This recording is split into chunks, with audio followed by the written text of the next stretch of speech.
राम मंदिर के नाम पर वोट मांगने वाली बीजेपी सरकार में दान पेटी 15,000 करोड़ की चोरी हुई। इसमें जो एसआईटी रिपोर्ट सार्वजनिक क्यों नहीं हुआ?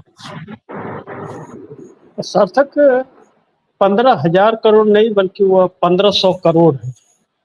और पहले 200 करोड़ की बात हुई थी, लेकिन 1,500 करोड़ का खुलासा हुआ है इसको लेकर के। पहले तो यह जानना बहुत जरूरी है कि राम मंदिर मुद्दा आज का नहीं, बहुत पुराना मुद्दा है। लाल कृष्ण आडवाणी और अटल बिहारी वाजपेयी के वक्त पूरे देश में एक रथ यात्रा निकला था इसको लेकर के, बाबरी मस्जिद का, कि भारतीय जनता पार्टी कहती थी कि मंदिर वही बनाएंगे, कसम राम की खाते हैं, मंदिर वही बनाएंगे, यह नारा लगाया करती थी। अब इन सभी तथ्यों के बीच में अब अटल बिहारी वाजपेयी भी नहीं है, लाल कृष्ण आडवाणी भी नहीं है। अटल बिहारी वाजपेयी दुनिया छोड़ के चले गए, लाल कृष्ण आडवाणी को 75 साल में मार्गदर्शक मंडल में भारतीय जनता पार्टी ने डाल दिया, मोदी ने। लेकिन सवाल ये नहीं, सवाल यह है कि राम मंदिर में दान पेटी से पैसे चोरी हुए हैं 1,500 करोड़ रुपए। यह जांच का एक विषय है। जब यह खुलासा हुआ तो इसके पहले जानना कि सुप्रीम कोर्ट ने आदेश क्या दिया था। सुप्रीम कोर्ट ने यह कहा था, जब राम मंदिर का फैसला हुआ, जमीनों का बंटवारा हुआ, वहां पर अलग अलग कई भागों में बंटवारा हुआ, बाबरी मस्जिद के लिए अलग हिस्सा मिला सुप्रीम कोर्ट से, राम मंदिर के लिए अलग हिस्सा मिला। इन सभी चीजों के बीच में एक बड़ी महत्वपूर्ण बिंदु रहा कि सुप्रीम कोर्ट ने केंद्र सरकार को सौंप दिया कमेटी बनाने के लिए। और केंद्र सरकार यानी कि मोदी सरकार के कार्यकाल में यह सब कुछ हुआ, फैसले आए। तो जब कमेटी बनाने को कहा तो कमेटी उसी को उस कमेटी में रखना चाहिए था जो बरसों से खानदानी राम मंदिर का सेवा करते आ रहे थे, जो उसका पूजा पाठ करते थे।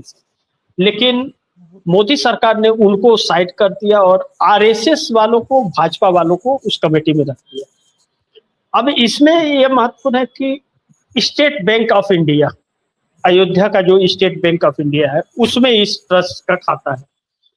तो मंदिर का चढ़ावा जो चढ़ता है, पैसे गिनने के लिए स्टेट बैंक ऑफ इंडिया के लोग रहते हैं, पैसे काउंटिंग वही करते हैं। तो उसमें आरएसएस के लोगों को रख दिया गया। और इस बीच आरएसएस उस संगठन ने क्या किया, 400 पर्सनल गार्ड रखे वहां पर, और उस 400 पर्सनल गार्ड को 1 करोड़ रुपए महीने उसकी सैलरी जाने लगी। तो सैलरी जाने लगी तो यानी कि 12 करोड़ रुपया साल तक। यह एक बहुत बड़ा घोटाला था। राम मंदिर के अंदर 40% कमीशन की बात निकल करके आई। लेकिन इस बीच जब चोरी की बात हुई तो क्यों हुई? भारतीय जनता पार्टी और आरएसएस के बीच टकराव हुआ। तो टकराव हुआ तो अंदर से ही इन्हीं के लोगों ने यह बात बाहर निकाली। बात बहुत तेजी से आग की तरह बाहर फैली, और जब फैली तो बात निकल करके आ गई कि चोरी हुई है 200 करोड़ की। इसके बाद बहुत से लोग सामने आए कि चांदी, सोना, गहने, पैसे यह सब चढ़ा रहे थे बड़े बड़े संस्थान वाले लोग। तो फिर इसमें यह आया कि एक व्यक्ति, एक संस्थान ने चांदी के ईंट दिए थे, तो उसके आज के कीमत तकरीबन 6 करोड़ रुपए होती है। उसने कहा कि हमारे पास पर्ची है, हमारे उस चांदी के सामान को आप दिखाए। बहुत लोग मूर्ति को लेकर के आए, वह दिखाने में असक्षम हुए लोग। यह साबित हो गया कि चोरी हुई है। फिर कई लोग, कई चीजें कई रिपोर्ट निकल करके आए कि चोरी हुई है। इस बीच एसआईटी का गठन योगी आदित्यनाथ मुख्यमंत्री ने किया। तो एसआईटी की रिपोर्ट आई, तो एसआईटी की रिपोर्ट में यह एसआईटी ने रिपोर्ट किया कि चोरी तो हुई है, इसको साबित किया कि चोरी तो हुई है, इसमें एफआईआर होना चाहिए। लेकिन योगी सरकार ने नहीं किया। एसआईटी ने उत्तर प्रदेश सचिव को रिपोर्ट सौंपी, सचिव ने योगी को सौंपी, और योगी अमित शाह को, गृह मंत्री को सौंपी। यानी कि हर जगह भाजपा और आरएसएस। इसमें 3 लोग फंस रहे हैं। इसमें वह 3 नाम बड़ी बहुत महत्वपूर्ण है कि चंपत राय, जो सारे कर्ता धर्ता वहां के थे, आरएसएस के हैं, मुख्य कर्ता धर्ता राम मंदिर के यह रहे।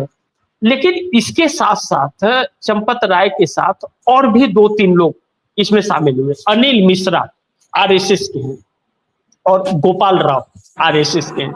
यह तीन लोग जो हैं, अनिल मिश्रा, गोपाल राव और चंपत राय, इनके ऊपर एफआईआर दर्ज नहीं हो रहा है और इनको लेकर के बगावत 3 दिन का अल्टीमेटम उत्तर प्रदेश वकीलों का संगठन जो होता है, क्या ना कि बार काउंसिल वालों ने कहा कि इनके केस को नहीं लड़ेंगे इन चोरों पे और 3 दिन में अयोध्या छोड़ने का।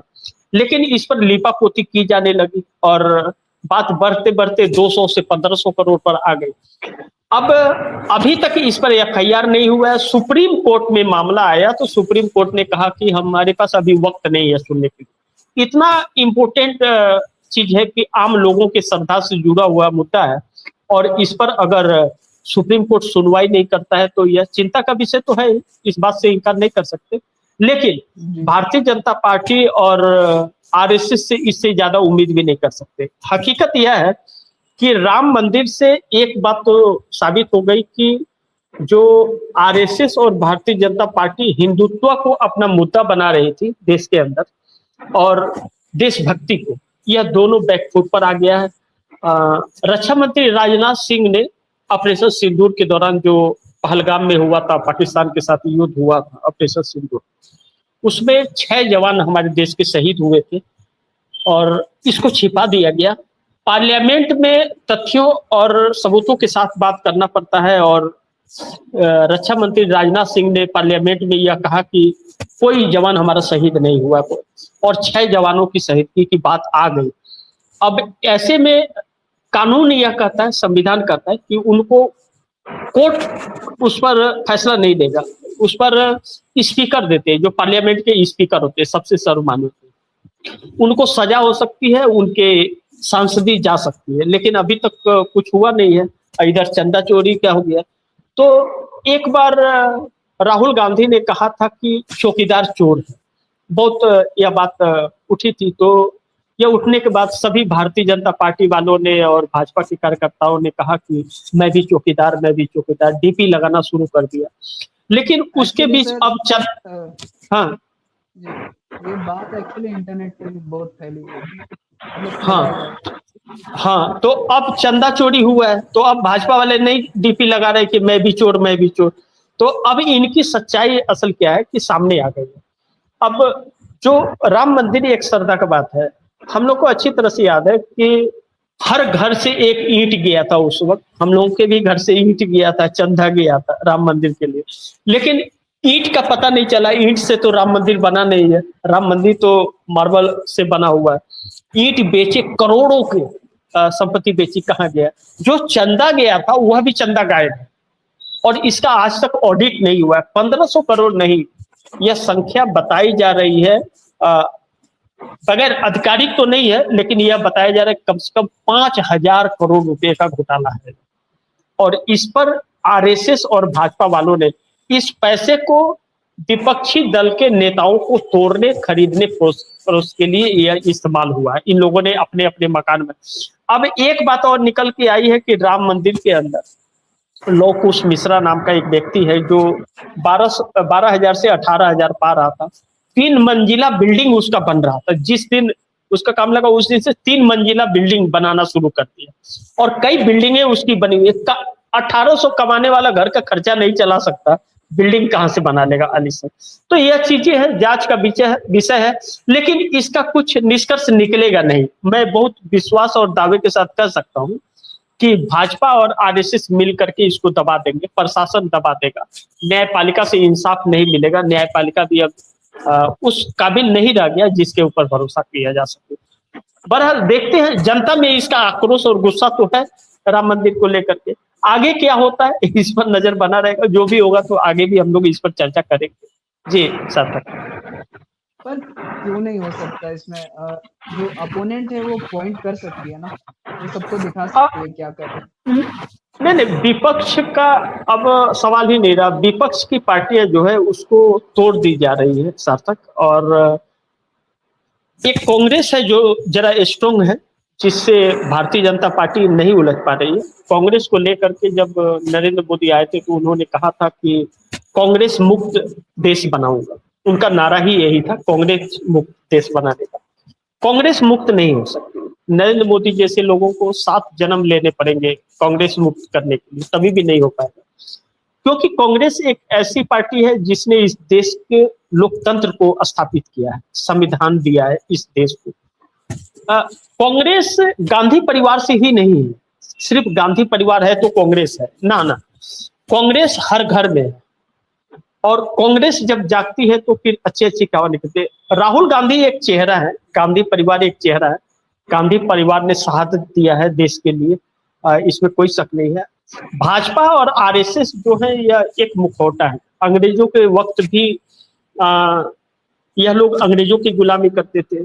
टीएमटी इंडिया न्यूज 24 के पास, हम लोगों के पास हुआ आधिकारिक लेटर है जो अंग्रेज जाते वक्त एक लेटर जारी किए थे आरएसएस के नाम से कि देश के एंटी मूवमेंट अंग्रेजों को लेकर के, ब्रिटिश को लेकर आरएसएस का कोई भी उसमें हाथ नहीं रहा है। आरएसएस हमेशा ब्रिटिश के साथ रहा, यानी कि देश की आजादी में आरएसएस का कोई हाथ नहीं है।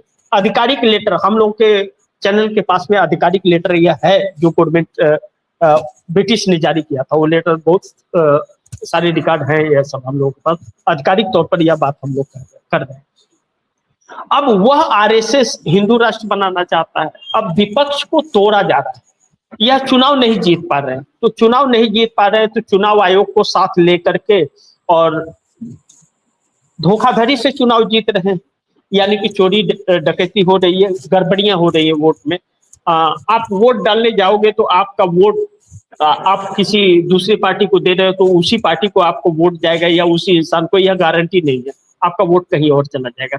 इस तरह की बातें चली आ रही, प्रमाणित भी होती हुई नजर आती। अब दूसरी चीज, आरएसएस जो है, आरएसएस हमेशा से नफरतबाज रहा। आरएसएस के ऊपर 3 बार बैंड लगा, सरदार पटेल ने भी लगाया था, बैंड लगाया था। और जब राष्ट्रपिता महात्मा गांधी का हत्या हुआ था और नाथूराम गोडसे ने मारा था, वह आरएसएस से संबंधित था। आरएसएस ने उसके बाद कह दिया कि नहीं, हमारा उससे कोई संबंध नहीं, वो नहीं, क्योंकि आरएसएस रजिस्टर्ड नहीं है। अब कर्नाटक सरकार जो कांग्रेस की सरकार है उसने नोटिस जारी किया है आरएसएस को, कोई आपका डॉक्यूमेंट कार्ड नहीं होगा तो आपके दफ्तरों में हम ताला मारेंगे। अब फंस गया है आरएसएस, उधर से इधर चंदा चोरी की बात आ गई है। विपक्ष एकजुट नहीं है, विपक्ष को खरीद लिया जा रहा है, डराया धमकाया जा रहा है। तो छोटे छोटे जो दल है, क्षेत्रीय दल है, तो वह डरे हुए और सहमे हुए, एक तरह से लोकतंत्र पर पूरा कब्जा हो चुका है। जी सर। इसी से रिलेटेड मेरा दूसरा क्वेश्चन है, जिस तरह आपने आरएसएस के बारे में बात किया है, इसमें बोला जा रहा है जो आरएसएस है वो जो राम मंदिर की चोरी हुई थी उसमें शामिल है, क्या ये सच है? हाँ, मैं आपको अभी बताया सार्थक कि जैसे अनिल मिश्रा आरएसएस के, गोपाल राव आरएसएस के, चंपत राव आरएसएस के, ये आरएसएस की है, पूरा तो उन्हीं के हाथ में था। और सरकार के आईएएस अफसर हैं, मोदी साहब के बहुत खास माने जाते हैं। उत्तर प्रदेश सरकार उसमें इन्वॉल्व है, तो योगी आदित्यनाथ है उसमें। तो एक बहुत पुरानी यह हिस्ट्री है योगी आदित्यनाथ को लेकर कि गोरखनाथ पीठ जो है आज से नहीं, बहुत वर्षों पुरानी, कई 100 वर्ष पुराना अयोध्या और गोरखनाथ पीठ का बहुत एक गहरा संबंध रहा है। और उस पर अगर हम लोग जाएंगे तो बहुत लंबा हो जाएगा कार्यक्रम। लेकिन एक चीज है कि आरएसएस का 90% इसमें हाथ है, इस चोरी में। और यह पैसे आरएसएस में गए हैं, भाजपा नेताओं में गए हैं, इन्हीं लोगों में यह पैसे बटे हैं, किसी तीसरे ने पैसे नहीं पाए। अब मैं आपको बताया कि कितने लेयर से इसमें सिक्योरिटी है, सीआरपीएफ है, पुलिस प्रशासन है, और 400 पर्सनल गार्ड लगाए गए थे। 400 पर्सनल गार्ड यह किसने लगाया था? चंपत राय ने इसको नियुक्त किया था। 1 करोड़ रुपया महीने का इन लोगों को सैलरी दिया जा रहा था, 12 करोड़ साल का। और चंपत राय ने बड़ी सोच समझ के यह काम किया था कि इतनी बड़ी कंपनी को यह ठेका दिया था 400 करोड़ पर्सनल गार्ड का, कि जिसके ऊपर सरकार भी कुछ नहीं कर पाएगी, सरकार दब जाए। तो यह एक सोची समझी रणनीति के तहत चोरी किया गया है। नोट भर भर के, बोरा भर भर के पैसे गए हैं सबके पास। जी सर। इसी से मेरा जो तीसरा सवाल है आपसे सर ये है, अभी सुनने में आ रहा है जो एनसीपी शरद पवार की जो पार्टी है, हम्म। उनके जो 8 सांसदों को तोड़ने की कोशिश की जा रही है बीजेपी द्वारा, क्या ये सच है? हाँ, एक चीज बताओ कि अभी जो आधिकारिक रूप से खबर आ रहा है कि शरद पवार तो देखिए महाराष्ट्र से उद्धव ठाकरे शिवसेना को जब तोड़ दिया गया, दूसरी बार तोड़ा गया 6 सांसदों को, तो शरद पवार के 8 सांसदों को भी तोड़ने की कोशिश की जा रही है। लेकिन अभी हम लोग के चैनल के पास में जो आधिकारिक रूप से खबर आया है कि शरद पवार की एनसीपी पार्टी जो है वह कांग्रेस में विलय करने जा रही है। शरद पवार कांग्रेस से ही निकले हुए हैं। जब राजीव गांधी का निधन हुआ था तो सोनिया गांधी को प्रधानमंत्री बनाया जा रहा था, तो उस वक्त विरोध करके शरद पवार अलग हो गए थे, विदेशी के नाम पर हो गए थे। लेकिन कांग्रेस के साथ ही गठबंधन में रहे, कांग्रेस से भारतीय जनता पार्टी को कभी उन्होंने वो नहीं किया, सपोर्ट नहीं किया। 2024 लोकसभा चुनाव के वक्त शरद पवार ने यह कहा था शासक कि अब छोटी छोटी पार्टियां जो है जो कांग्रेस से अलग हुई है, वक्त आ गया है कांग्रेस में विलय कर दे अपने आप को और कांग्रेस को मजबूत करे, अन्यथा बहुत समस्या आ जाएगी। समस्या तो आ ही गई 2 साल के अंदर। अब शरद पवार को बुजुर्ग हो गए, तबीयत खराब रहती है उनकी, और उनकी बेटी सुप्रिया सुले सांसद है, उनके बस का नहीं है पार्टी को आगे बढ़ाने का, वह नहीं बढ़ा सकती, संगठन नहीं चला सकती वो। ऐसे में शरद पवार के ऊपर प्रेशर भारतीय जनता पार्टी को पड़ा कि एनडीए गठबंधन को सपोर्ट कर, लेकिन शरद पवार ने साफ इनकार कर दिया कि हमारे जीते ये तो नहीं होगा। अब खबर यह आ रही है कि अभी इसका ऐलान नहीं हुआ, आधिकारिक तौर पर ऐलान नहीं हुआ है, लेकिन खबर यह आ रही है सूत्रों के हवाले से कि शरद पवार और कांग्रेस में बातचीत हो गई है, सांसदों से बातचीत हो गई है, रजामंदी हो गई है। 10 सांसद, 8 सांसद और 10 विधायक उनके पास है महाराष्ट्र के अंदर, वह कांग्रेस में पूरी पार्टी का विलय करेंगे, पूरी पार्टी का विलय करने जा रहे हैं, जिसके लिए राहुल गांधी ने भी मंजूरी दे दी है। जी सर। ठीक है सर। एंड मेरा आखिरी सवाल है आपसे, आपको पता होगा अभी रिसेंट में जो तमिलनाडु में जो विजय तलपति जी हैं, उनकी सरकार बनी है टीवी के, अभी रिसेंटली 3-4 महीने हुए हैं, ज्यादा नहीं हुआ। उसमें एक्चुअली क्या हुआ है, जो उनके 15 विधायक हैं टीवी के में, उन्हें तोड़ने की कोशिश की जा रही है। आपको क्या लगता है इसका आगे? नहीं नहीं नहीं, ये बात सही है, इसमें गिरफ्तारी भी हुई। क्योंकि इसमें निकल के यह आ रहा है कि टीवीके के 15 विधायकों को डीएमके तोड़ने की कोशिश कर रही थी, 35-35 लाख का ऑफर दिया जा रहा है। अब इसमें जरा समझना यह है कि यह काम कौन कर रहा था, क्या डीएमके कर रही थी या फिर भारतीय जनता पार्टी कर रही थी? क्योंकि विजय थलापति जब 108 विधायक जीत करके आए, पहली बार चुनाव लड़े, और पहली बार चुनाव लड़के विजय थलापति अचानक इतनी बड़ी पार्टी बन करके उभर जाएगी साउथ के अंदर, तमिलनाडु में, यह किसी ने सपने में सोचा नहीं था। क्योंकि डीएमके और एआईएडीएमके, अन्ना द्रमुक और डीएमके, यह 2 पार्टियां वहां मुख्य रूप से थी। बहुत सालों से, कई दशकों से, तकरीबन 30-40 साल से कांग्रेस नहीं थी वहां पर, और कांग्रेस डीएमके के साथ में, स्टालिन के साथ में गठबंधन में थी, और स्टालिन सरकार में हिस्सेदारी कांग्रेस को नहीं देती, और बार्गेनिंग बहुत ज्यादा होती थी, कांग्रेस अपना पैठ नहीं बना पा रही थी। लेकिन डीएमके चुनाव हार गई और स्टालिन मुख्यमंत्री वह भी चुनाव हार गए। तो अगर हम यह मान ले कि डीएमके की चर्चा हो रही है कि डीएमके ने तोड़ने की कोशिश की है, अगर पार्टी हारी हुई है, एक विधायक को अगर 35 करोड़ दे रही है, तो 15 विधायक को 500 करोड़ तकरीबन होता है। क्या 500 करोड़ रुपया डीएमके के पास में है? पार्टी फंड में तो इतना पैसा नहीं है डीएमके के पास, तो इतना पैसा आएगा कहां से? इसका मतलब कि इसमें कोई साजिश बहुत बड़ी है। या तो डीएमके भारतीय जनता पार्टी के साथ मिलकर के चाल खेल रही थी, वह इंडिया गठबंधन की हिस्सा है, और या फिर विजय थलापति को प्रेशर बनाने के लिए कि वह भारतीय जनता पार्टी के साथ गठबंधन लिया गया। भारतीय जनता पार्टी का कोई वजूद तमिलनाडु में है नहीं, सिर्फ एक विधायक है, और जो प्रदेश अध्यक्ष अन्ना मलाई थे वह भी इस्तीफा दे दिए। ऐसे में साजिश तो है, इस बात से इनकार नहीं कर सकते, क्योंकि विजय थलापति कांग्रेस के साथ गठबंधन कर रहे हैं और कांग्रेस ने ही सरकार बचाई है। अब यह सारा प्लान फेल हो गया, इसमें गिरफ्तारी हुई है और अभी 2-3 महीने ही हुए हैं सरकार बने हुए। स्टालिन के बेटे बहुत हमलावर हैं विजय थलापति पर, और हालांकि विजय थलापति कभी राजनीति में रहे नहीं है, पहली बार रहे हैं, तो कुछ आरोप उनके ऊपर लगा नहीं सकते।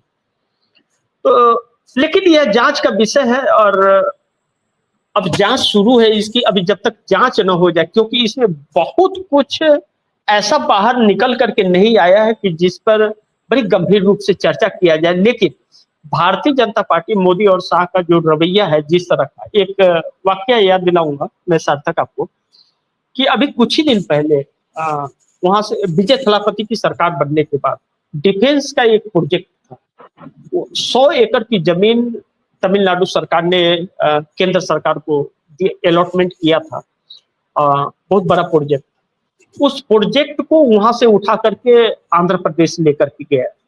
आंध्र प्रदेश ले गया गया इसलिए कि चंद्रबाबू नायडू समर्थन कर रहे हैं एनडीए गठबंधन के, तो उससे फंड भी वहां हो गया। लेकिन डिफेंस के जिस प्रोजेक्ट के लिए वह जमीन अलॉट हुआ था और आंध्रा में जो अलॉट हुआ, आंध्रा की जमीन उस प्रोजेक्ट के लायक नहीं है, वो प्रोजेक्ट सफल नहीं हो पाएगा। उसके बाद भी केंद्र सरकार वहां उद्घाटन करती है और बजट देती है, और यहाँ जमीन अलॉट करने के बाद भी यहाँ से प्रोजेक्ट हटा देती है। इसका मतलब कि यह बहुत बड़ा घोटाला भी है। तो आंध्र प्रदेश में, तमिलनाडु में भारतीय जनता पार्टी ने डीएमके और एडीएमके को एक साथ लाने की कोशिश की थी कि एक साथ लाए और सरकार बना दे, एनडीए में शामिल हो जाए। क्योंकि नरेंद्र मोदी को पार्लियामेंट के अंदर समर्थन चाहिए delimitation, one nation one election के लिए, और डीएमके के पास 22 सांसद हैं, लेकिन एडीएमके के 25 विधायक टूट गए, यानी कि 50% से अधिक टूट गए, और वह टीवीके को समर्थन देती है। तो पेच फंसा हुआ है, थोड़ा जांच इसका चल रहा है। जब तक जांच का पूरा रिजल्ट नहीं आ जाता शास्त्री, तब तक अभी कुछ कहना थोड़ा जल्दबाजी होगा। आधिकारिक तौर पर इससे ज्यादा नहीं कुछ कहा जा सकता, लेकिन जांच में रिपोर्ट जो आएगी, विजय थलापति की सरकार कार्रवाई तो जरूर करेगी, और कार्रवाई करेगी तो उसका तार दिल्ली तक जुड़ेगा, इससे इनकार नहीं किया जा सकता।